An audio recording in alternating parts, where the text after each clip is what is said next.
Education in India is primarily managed by the state-run public education system, which falls under the command of the government at three levels: central, state and local. Under various articles of the Indian Constitution and the Right of Children to Free and Compulsory Education Act, 2009, free and compulsory education is provided as a fundamental right to children aged 6 to 14. The approximate ratio of the total number of public schools to private schools in India is 10:3. National Education Budget. Budget. 2.9% of GDP, $112 billion. General details. Primary languages. English. Assamese, Bengali, Boro, Dogri, Gujarati, Hindi, Kannada and Kashmiri, Konkani, Maithili, Malayalam, Meitei, Manipuri, Marathi, Nepali, Odia, Punjabi, Sanskrit, Santali, Sindhib, Tamil, Telugu, Urdu and other Indian languages. System type. Federal, state and private. Established. Compulsory education. 1 April 2010. Literacy 2011. Total. 77.7%. Male. 84.6%. Female. 70.3%. Enrollment 2011. Total. N.A. Primary. 95%. Secondary. 69%. Post-secondary. 25%. Education in India covers different levels and types of learning, such as early childhood education, primary education, secondary education, higher education, and vocational education. It varies significantly according to different factors, such as location, urban or rural, gender, caste, religion, language, and disability. Education in India faces many challenges and opportunities, such as improving access and quality, reducing disparities and dropouts, increasing enrollment and completion rates, enhancing learning outcomes and employability, strengthening governance and accountability, promoting innovation and technology, and addressing the impact of COVID-19 pandemic. It is influenced by various policies and programs at the national and state levels, such as the National Education Policy 2020, the Samagra Shiksha Abhiyan, the Rashtriya Madhyamik Shiksha Abhiyan, the Midday Meal Scheme, the Beti Bachao Beti Padhao Scheme, and the National Digital Education Architecture. It is also supported by various stakeholders and partners, such as UNICEF, UNESCO, World Bank, civil society organizations, academic institutions, private sector entities, and media outlets. A private school would be eligible for government recognition when it met certain conditions. 16. At the primary and secondary level, India has a large private school system complementing the government-run schools, with 29% of students receiving private education in the 6 to 14 age group. Certain post-secondary technical schools are also private. The private education market in India had a revenue of $450 million in 2008, but is projected to be a $40 billion market. As per the Annual Status of Education Report ASER 2012, 96.5% of all rural children between the ages of 6 to 14 were enrolled in school. This is the fourth annual survey to report enrollment above 96%. India has maintained an average enrollment ratio of 95% for students in this age group from year 2007 to 2014. As an outcome, the number of students in the age group 6 to 14 who are not enrolled in school has come down to 2.8% in the academic year 2018, ASER 2018.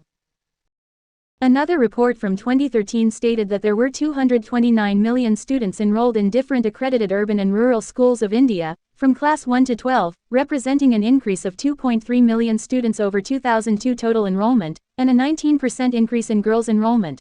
While quantitatively India is inching closer to universal education, the quality of its education has been questioned, particularly in its government-run school system. While more than 95% of children attend primary school, just 40% of Indian adolescents attend secondary school, grades 9 to 12. Since 2000, the World Bank has committed over $2 billion to education in India. Some of the reasons for the poor quality include absence of around 25% of teachers every day. States of India have introduced tests and education assessment system to identify and improve such schools. The Human Rights Measurement Initiative finds that India is achieving only 79.0% of what should be possible at its level of income for the right to education. Although there are private schools in India, they are highly regulated in terms of what they can teach, in what form they can operate, must be a non-profit to run any accredited educational institution, and all the other aspects of the operation. Hence, the differentiation between government schools and private schools can be misleading. However, in a report by Geeta Gandhi Kingdon entitled, The Emptying of Public Schools and Growth of Private Schools in India, it is said that for sensible education policy making, it is vital to take account of the various changing trends in the size of the private and public schooling sectors in India. Ignoring these trends involves the risk of poor policies legislation, with adverse effects on children's education. In January 2019, India had over 900 universities and 40,000 colleges. In India's higher education system, a significant number of seats are reserved under affirmative action policies for the historically disadvantaged scheduled castes and scheduled tribes and other backward classes. In universities, colleges, and similar institutions affiliated to the central government, there is a maximum 50% of reservations applicable to these disadvantaged groups. At the state level it can vary. Maharashtra had 73% reservation in 2014, which is the highest percentage of reservations in India. Early education in India commenced under the supervision of a guru or preceptor after initiation. 34. The education was delivered through Gurukula. The relationship between the guru and his shishya, students, disciples, was a very important part of education. 35. Takshashila in modern-day Pakistan is one of the example of ancient higher learning institute in India from possibly 8th century BCE. However, it is debatable whether it could be regarded a university or not in modern sense, since teachers living there may not have had official membership of particular colleges, and there did not seem to have existed purpose-built lecture halls and residential quarters in a Takshila, in contrast to the later Nalanda University in eastern India. Nalanda was the oldest university system of education in the world in the modern sense of university. There all subjects were taught in the Pali language. Secular institutions cropped up along Buddhist monasteries. These institutions imparted practical education, e.g. medicine. A number of urban learning centers became increasingly visible from the period between 500 BCE to 400 CE. The important urban centers of learning were Nalanda in modern-day Bihar and Manasa in Nagpur, among others. These institutions systematically imparted knowledge and attracted a number of foreign students to study topics such as Buddhist Pali literature, logic, Pali grammar, etc. Chanakya, a Brahmin teacher, was among the most famous teachers, associated with founding of Mauryan Empire. Shrimanas and Brahmanas historically offered education by means of donations, rather than charging fees or the procurement of funds from students or their guardians. Citation needed later. Stupas, temples also became centers of education. Religious education was compulsory, but secular subjects were also taught. Students were required to be brahmacharis or celibates. The knowledge in these orders was often related to the tasks a section of the society had to perform. Arts, crafts, Ayurveda, architecture were taught. With the advent of Islam in India, the traditional methods of education increasingly came under Islamic influence. Pre-Mughal rulers such as Qutb-ud-Din Aibak and other Muslim rulers initiated institutions which imparted religious knowledge. Scholars such as Nizamuddin Auliya and Moinuddin Chishti became prominent educators and established Islamic monasteries. Students from Bukhara and Afghanistan visited India to study humanities and science. Islamic institution of education in India included traditional madrasas and maktabs which taught grammar, philosophy, mathematics, and law influenced by the Greek traditions inherited by Persia and the Middle East before Islam spread from these regions into India. A feature of this traditional Islamic education was its emphasis on the connection between science and humanities. British rule and the subsequent establishment of educational institutions saw the introduction of English as a medium of instruction. Some schools taught the curriculum through vernacular languages with English as a second language. The term, pre-modern, was used for three kinds of schools: the Arabic and Sanskrit schools which taught Muslim or Hindu sacred literature and the Persian schools which taught Persian literature. The vernacular schools across India taught reading and writing the vernacular language and arithmetic. British education became solidified into India as missionary schools were established during the 1820s.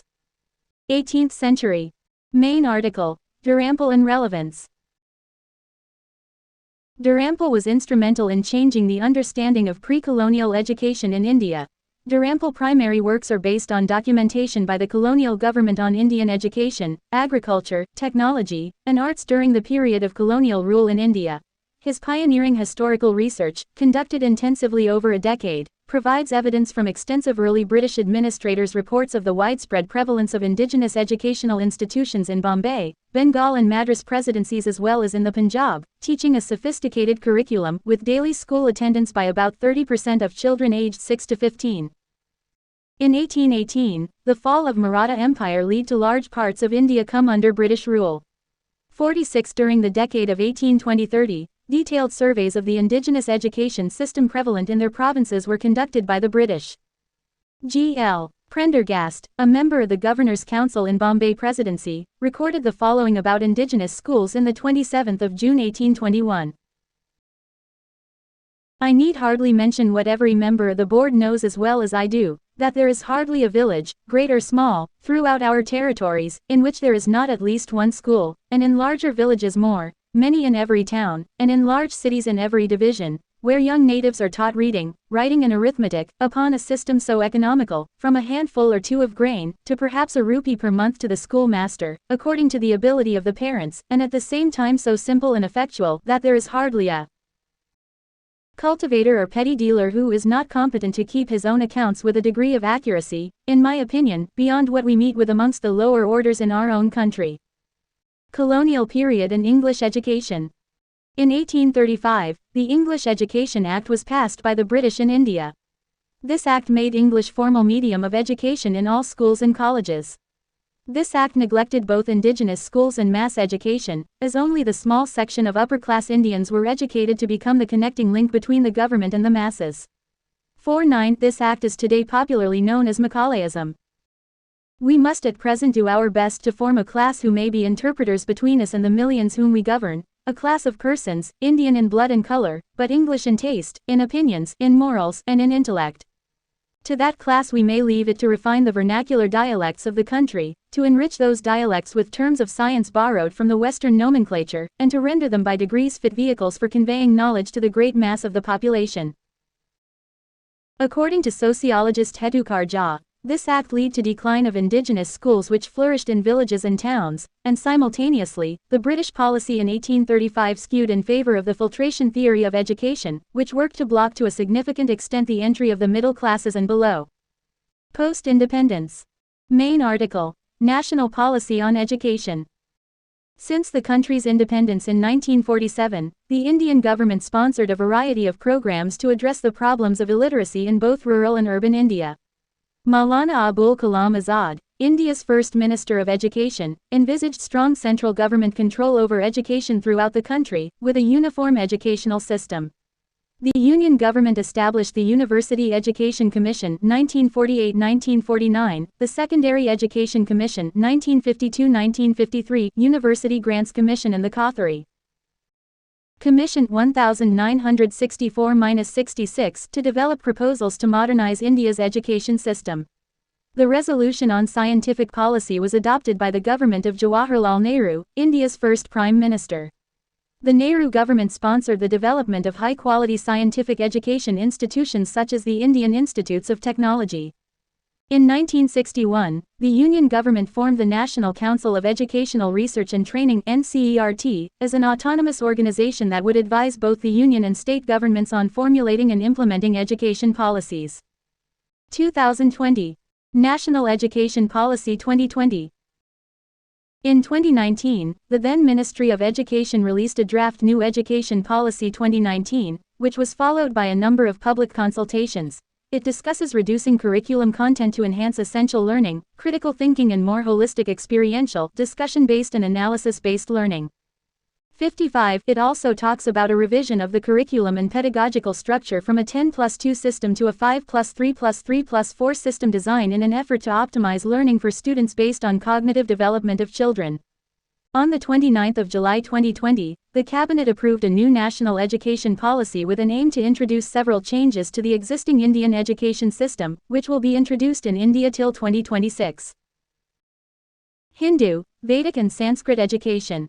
The Maharshi Sandapani Rashtriya Veda Sanskrit Shiksha Board (MSRVSSB) is a national-level school education board which grants the Veda Bhushan 10th and Veda Vibhushan 12th certificates to students of affiliated schools. MSRVSSB certificates are accredited by the Association of Indian Universities (AU) and AICTE as the recognized qualifications for admission into other tertiary institutions for a higher degree. Along with the modern subjects, the students are also taught Hindu scriptures, Vedas, Upanishads, Ayurveda and Sanskrit. Government of India has granted legal authority to MSRVSSB to affiliate and recognize Vedic and Sanskrit schools run by other organizations. MSRVSSB is run by the Maharishi Sandapani Rashtriya Ved Vidya Pratishtan (MSRVVP), which already runs several Vedic school, and MSRVSSB also accredits schools run by other organizations. Educational stages. School education. Education in India is a concurrent list subject, that is, both the Indian central government and the state governments have responsibility for enacting and implementing education policy. The central board and most of the state boards uniformly follow the 10+2 pattern of education. In this pattern, study of 10 years is done in schools and 2 years in junior colleges Maharashtra or higher secondary schools most other states 44 and then 3 years of study for a bachelor's degree. The first 10 years is further subdivided into 8 years of elementary education, 5 years primary school and 3 years middle school, 2 years of secondary education followed by 2 years of higher secondary schools or junior colleges. This pattern originated from the recommendation of the Education Commission of 1964-66. There are two types of educational institutions in India: 1. Recognized institutions: primary school, secondary school, special schools, intermediate schools, colleges and universities who follow courses as prescribed by universities or boards and are also open for inspection by these authorities. 2. Unrecognized institutions, which do not fulfill conditions as stated for the recognized ones. Administration.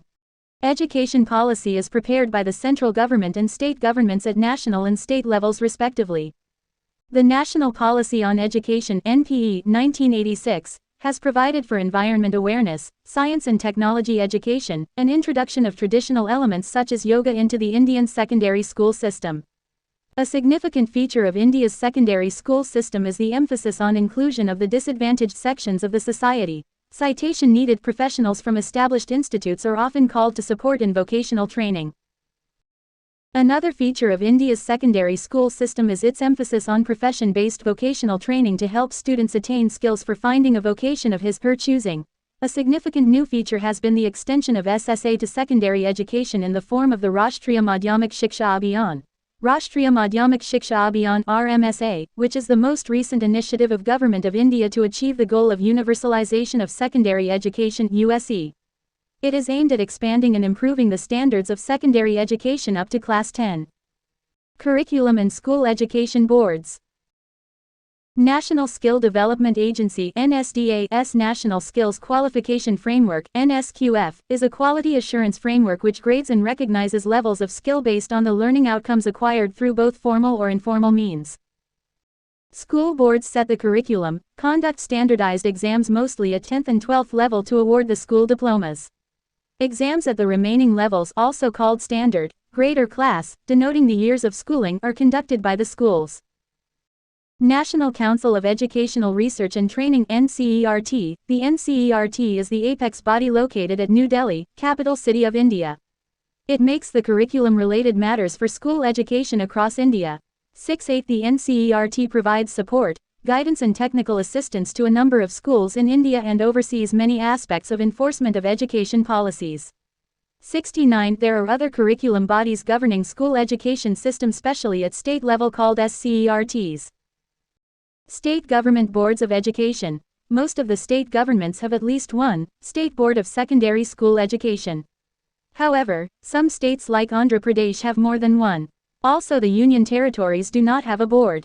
Chandigarh, Dadra and Nagar Haveli, Daman and Diu, and Lakshadweep and Puducherry Lakshadweep share the services with a larger state.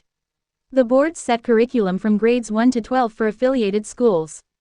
The curriculum varies from state to state and has more local appeal, with examinations conducted in regional languages in addition to English, often considered less rigorous than national curricula such as CBSE or ICSE/ISC.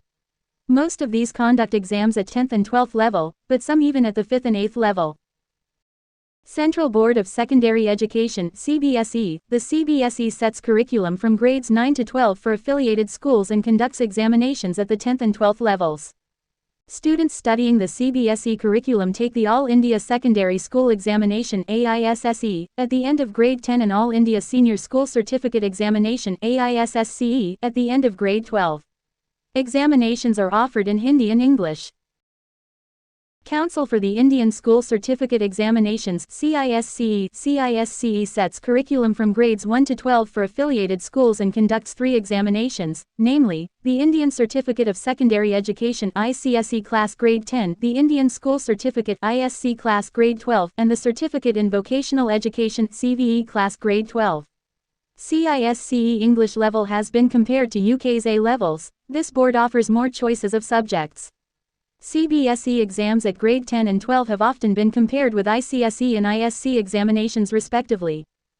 ICSE is generally considered to be more rigorous than the CBSE ISSE grade 10, but the CBSE ISSCE and ISC examinations are almost on par with each other in most subjects, with ISC including a slightly more rigorous English examination than the CBSE 12th grade examination. The CBSE and ISC are recognized internationally, and most universities abroad accept the final results of CBSE and ISC exams for admissions purposes and as proof of completion of secondary school.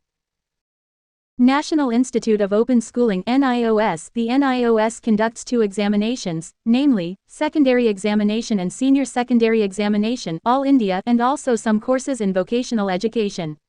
National Board of Education is run by Government of India's HRD Ministry to provide education in rural areas and challenged groups in open and distance education mode. APOLOT project, started by CBSE to provide high-class affordable education, provides education up to 12th standard. Choice of subjects is highly customizable and equivalent to CBSE. Homeschooled students usually take NIOS or international curriculum examinations as they are ineligible to write CBSE or ISC exams. Hindu, Vedic and Sanskrit education. The Maharshi Sandapani Rashtriya Veda Sanskrit Shiksha Board (MSRVSSB) is a national-level school education board which grants the Veda Bhushan 10th and Veda Vibhushan 12th certificates to students of affiliated schools. MSRVSSB certificates are accredited by the Association of Indian Universities (AU), and AICTE as the recognized qualifications for admission into other tertiary institutions for a higher degree. Along with the modern subjects, the students are also taught Hindu scriptures, Vedas, Upanishads, Ayurveda and Sanskrit. Government of India has granted legal authority to MSRVSSB to affiliate and recognize Vedic and Sanskrit schools run by other organizations. MSRVSSB is run by the Maharishi Sandapani Rashtriya Ved Vidya Pratishtan (MSRVVP), which already runs several Vedic schools, and MSRVSSB also accredits schools run by other organizations. Islamic Madrasa. Their boards are controlled by local state governments, or autonomous, or affiliated with Darul Uloom Deoband or Darul Uloom Najul Ulama. Autonomous schools, such as Woodstock School, Sri Aurobindo International Center of Education Puducherry, Pathabhavan and Ananda Marga Gurukula. International Baccalaureate (IB) and Cambridge International Examinations (CA). These are generally private schools that have dual affiliation with one of the School Education Board of India as well as affiliated to the International Baccalaureate (IB) program and or the Cambridge International Examinations (CA). International schools, which offer 10th and 12th standard examinations under the International Baccalaureate, Cambridge Senior Secondary Examination Systems or under their home nation's school boards, such as run by foreign embassies or the expat communities. India has a publicly funded higher education system that is the 3rd largest in the world. The main governing body at the tertiary level is the University Grants Commission, which enforces its standards, advises the government, and helps coordinate between the center and the state. Accreditation for higher learning is overseen by 15 autonomous institutions established by the University Grants Commission (UGC). India is believed to have had a system of higher education as early as 1000 BC. Unlike present-day universities, these ancient learning centers were primarily concerned with dispersing Vedic education. The modern Indian education system finds its roots in colonial legacy. British colonists used the university system as a tool of cultural colonization. Colonial efforts in higher education were carried out initially through the East India Company, followed by the British Parliament and later under direct British rule. The first institution of higher learning set up by the British East India Company was the Calcutta Madrasa in 1781. This was followed by the Asiatic Society of Bengal in 1784, Banaras Sanskrit College in 1791 and Fort William College in 1800. With the Charter Act of 1813, the British Parliament officially declared Indian education as one of the duties of the state. The same act also removed restrictions on missionary work in British India, thus leading to the establishment of the Evangelist Srirampur College in 1818. Thomas Babington Macaulay's famously controversial Minute on Education 1835 reflected the growing support of a Western approach to knowledge over an Oriental one. Soon after, in 1857, the first 3 official universities were started in Bombay, Mumbai, Calcutta, Kolkata, and Madras, Chennai. Followed by the University of Punjab in 1882 and the University of Allahabad in 1887. These universities were modelled after the University of London and focused on English and the humanities. The British control of the Indian education system continued until the Government of India Act 1935 that transferred more power to provincial politicians and began the Indianization of education. This period witnessed a rise in the importance of physical and vocational education as well as the introduction of basic education schemes. When India gained independence in 1947, the nation had a total of 241,369 students registered across 20 universities and 496 colleges. In 1948, the Indian government established the University Education Commission to oversee the growth and improvement of higher education. In the 1960s and 1970s, the government increased its efforts to support higher education by not only setting up state-funded universities and colleges, but also providing financial assistance to private institutions, resulting in the creation of private aided grant-in-aid institutions. Despite the departure of the British, Indian higher education continued to give importance to the languages and humanities until the 1980s. Institutes of professional education like the Indian Institutes of Technology (IITs), Birla Institute of Technology and Science, Pilani (BITS) Regional Engineering Colleges (REC), and Indian Institutes of Management (IIM) were some of the more prominent exceptions to this trend. These institutions drew inspiration from reputed universities in the United States and also received foreign funding. However, the education system remained using colonial English instead of plain English as many ESL countries do, under the view that sophistication of language used in education signifies quality of education instead of the quality of structured knowledge that is transferred. Post-1980s, the changing demands of the global economy, lack of foreign investment and political volatility, decreasing value of currency, and an increased strain on government governance capacity, slowed the growth of state-funded higher educational institutions. This led to an increased role of the private sector in the education system. Year degree, much of what students study in the initial years becomes irrelevant or subject to knowledge erosion. Many foreign countries view the traditional degree pathway, which compels students of working age to halt their careers for half a decade to earn a degree in a digitized academic environment, as less effective and unsuitable for a growing economy, especially in a world where 40% of the global population was connected to the internet in 2015 through 25 billion devices, and where in STEM fields, micro-certificates are a required aspect of lifelong learning to stay relevant. Many of these micro-certificates or learning blocks either function as a start of a base of knowledge or add on to an existing base. For example, most programming courses only take 3 months to learn in an academic setting, and that too along with other subjects, and are the only requirement of base knowledge for springboard programming-related tech jobs. Jim Heckman, a Nobel laureate and professor of economics at the University of Chicago, asserts that education should be encapsulated by the 6 C's: critical thinking, content communication, collaboration, creativity, character, and citizenship. To broaden students' worldviews and instill values such as creativity, character, and citizenship, India needs to focus on introducing elective pathways to liberal arts education. This will facilitate the development of personal management skills, passions, creativity, and foster natural and concerted personal growth. Universities in India have evolved in divergent streams, with each stream monitored by an apex body, indirectly controlled by the Ministry of Education and funded jointly by the state governments.